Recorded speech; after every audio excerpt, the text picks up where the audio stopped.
اللہ نے کہا 5 جانور ایسے، اللہ کے نبی نے فرمایا 5 جانور ایسے ہیں، احرام پہنا ہوا ہو، احرام کی حالت میں ہو، شکار منع ہے، لیکن 5 جانور ایسے ہیں اگر سامنے آ جائیں تو ان کو بھی مارنے کی اجازت ہے۔ یہ اجازت کیوں ملی؟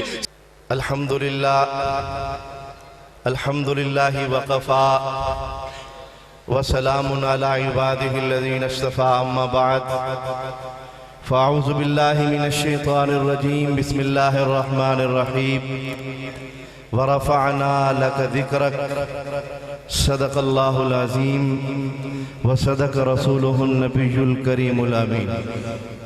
یہ کانفرنس ہے آقا صلی اللہ علیہ وسلم کے نام سے معنون ہے، تو زیادہ نہیں، وہ جیسے یوسف علیہ السلام کے خریداروں میں ایک مائی نے کہا تھا کہ سوتر کی اٹی سے یوسف کو خریدنے چلی ہوں اور کچھ نہیں، خرید تو سکتی نہیں ہوں، لیکن قیامت میں یوسف کے خریداروں میں میرا نام تو آ جائے گا۔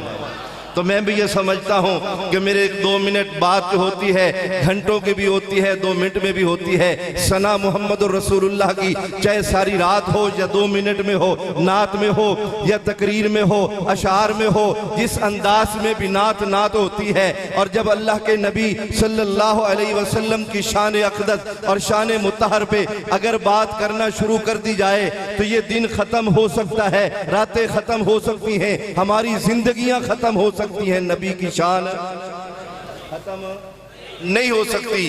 ہم سارے یہ ساری نسلیں چلی جائیں، پھر اور بھی آ جائیں، پھر بھی شان ختم نہیں ہو سکتی۔ میں صرف یہ ایک بات سمجھانا چاہتا ہوں، اللہ کے نبی صلی اللہ علیہ وسلم کے ساتھ ہمیں عشق بھی ہے، ہمیں محبت بھی ہے، اور عشق اور محبت بھی عام درجے کا نہیں ہے، یہ کمال کا ہے۔ تو یہ ایک بات ذہن میں رکھیے گا، آج جس کی نسبت آقا سے ہے، جو آقا سے جڑ گیا، جس کا تعلق میرے آقا کی ذات سے بن گیا ہے، اللہ نے اس کو دنیا میں بھی عزت دی ہے، آخرت میں بھی عزت دے گا۔ اور جس نے میرے آقا سے دنیا میں دشمنی کی ہے، جس نے میرے آقا سے دنیا میں میرے آقا کے مخالفت کی ہے، وہ دنیا میں بھی ذلیل ہوگا، آخرت میں بھی ذلیل ہوگا۔ میں 2 مثالوں سے عرض کرتا ہوں کہ اگر عزت کی بات آتی ہے، انسانوں کی نہیں، جانوروں کی بات کرتا ہوں، اگر جانور بھی نبی کی عزت کرتے ہیں، اللہ ان جانوروں کو بھی مقام دیتا ہے۔ اگر جانور بھی اگر کسی نبی کی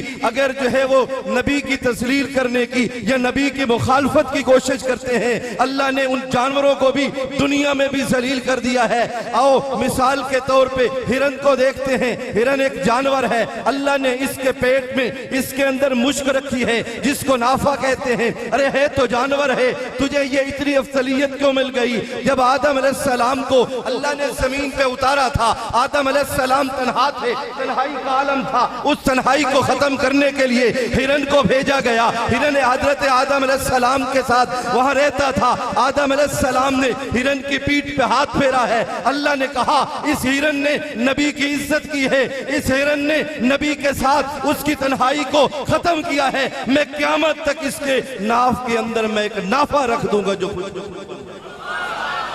یہ عزت کس وجہ سے ملی؟ نبی کی عزت، نبی کی عزت سے ملی۔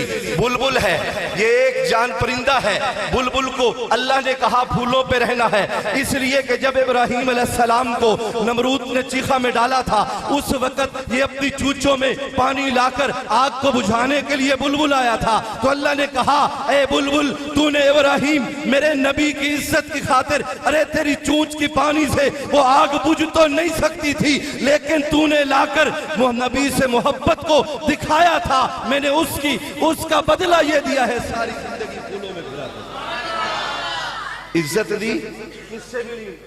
نبی کی عزت کرنے سے عزت مل گئی۔ آگے چلیے، اصحاب کہف ہیں، اللہ کے نیک بندے ہیں، یہ ان کے ساتھ ایک کتا ہے، اللہ نے اس کتے کو قرآن میں ذکر کر دیا ہے، وَقَلْبُهُمْ بَاسِطٌ، اللہ نے کہا ایک کتا ان کے ساتھ تھا، اصحاب کہف کے دروازے پہ پہرا دے رہا ہے۔ اللہ نے کہا اور کوئی جانور جنت میں نہیں جائے گا، ان کے ساتھ جو کتا ہے جنت میں جائے گا۔ نسبت کی وجہ سے مقام ملا۔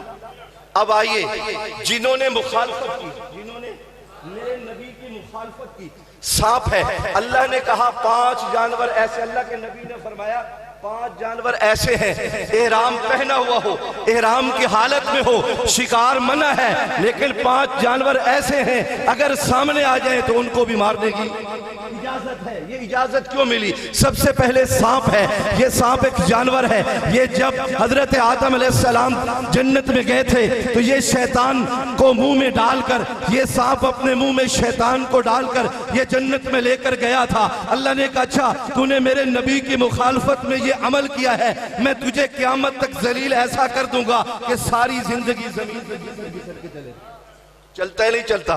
نبی کے مخالفت کی، گھسٹ کے چلنا پڑا، اور سانپ جہاں بھی نظر آئے مارنے کا حکم ہوتا ہے۔ اس سے آگے چلیے، چوہا آتا ہے، چوہے کو بھی جہاں پہ حکم نظر آئے اس کو بھی مارنے کا حکم ہے۔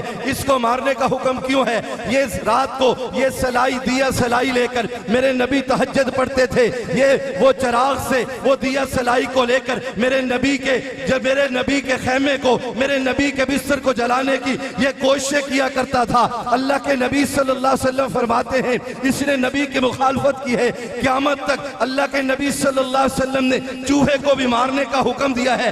اس سے آگے چلیے، گرگٹ کو دیکھیے جس کو کوٹ گرلی بھی کہتے ہیں۔ یہ ایسا جانور ہے جس نے ابراہیم علیہ السلام کی وہ چیخا میں پھونکے مار کر آگ کو بھڑکانے کی کوشش کی تھی۔ اللہ نے کہا کہ یہ جانور ایسا ہے جس نے میرے نبی کی مخالفت کی ہے۔ آؤ حدیث اٹھا کر دیکھو، اللہ کے نبی فرماتے ہیں جس نے اس جانور کو ایک ضرب سے مار دیا اس کو 100 نفلوں کا ثواب ملتا ہے نہیں ملتا؟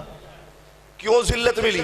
نبی کی مخالفت سے ذلت مل گئی، سانپ کو ذلت ملی، چوہے کو ملی، اور اسی طریقے سے اس جو ہے یہ گرگٹ جو ہے اس کو ملی، کوا ہے، یہ کوے کو ساری زندگی ویرانوں میں پھرتا رہے گا۔ اس لیے کہ اس نے طوفان نوح میں جب طوفان نوح رکا تھا اس وقت کوے نے ایک مردار کو لا کر وہاں پہ نبی کے مخالفت میں کھڑا کیا تھا۔ اللہ نے اس کو اس کی سزا یہ دی ہے کہ ساری زندگی ایسے پھرتا رہے گا، اس کو کہیں بھی سکون نصیب نہیں ہوگا۔ تو میرے دوستو، میری باتوں کا مقصد یہ ہے کہ اگر نبی کی عزت کرو گے تو عزت، اگر نبی سے مخالفت کرو گے تو کوئی عزت دنیا میں نہیں ملے گی، نہ دنیا میں عزت ہے نہ آخرت میں عزت ہے۔ اس لیے کہ اللہ نے اگر عزت کو رکھا ہے، اگر اللہ نے بلندی کو رکھا ہے تو میرے نبی کے ساتھ جڑنے پہ رکھا ہے۔ آؤ 1400 سال پہلے جب نبی فاران کی چوٹی پہ جب صفا پہاڑی پہ کھڑے ہو کے اعلان کرتے ہیں یا ایھا الناس قولوا لا الہ الا اللہ تفلحوا، تو تب کہیں سے ابو بکر آتے ہیں، ابو بکر آتے ہیں صدیق بن جاتے ہیں۔ عمر فاروق جس کو اونٹ چرانے نہیں آتے تھے، جب وہ آتے ہیں محمد رسول اللہ کی مجلس میں آتے ہیں، محفل میں آتے ہیں تو عمر فاروق کا لقب پاتے ہیں، عادل کا لقب پاتے ہیں۔ عثمان غنی جب آتے ہیں نبی کی محفل میں آتے ہیں تو ذوالنورین اس کی برکت سے ملا، نبی کے ساتھ تعلق کی وجہ سے ملا ہے، نبی سے تعلق کی ہے، نبی سے تعلق بنایا ہے۔ سیدنا علی آئے، شیر خدا بن گئے، سیدنا امیر معاویہ آئے